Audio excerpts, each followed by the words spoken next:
Here's a little mini history of the Angels Brothel and the plane out of Beatty, right outside of Vegas, and how the plane got there. Out here at the old Angels Ladies Brothel outside of Beatty, gateway to Death Valley.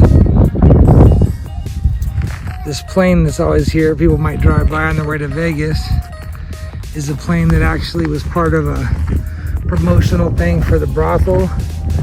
And they put a mattress out here and had people jump out of the plane and skydive.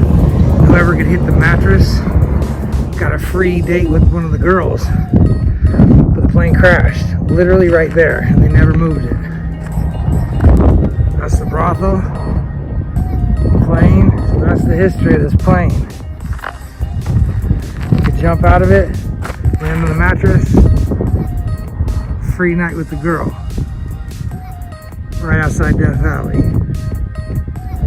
Things you see when you're out and about.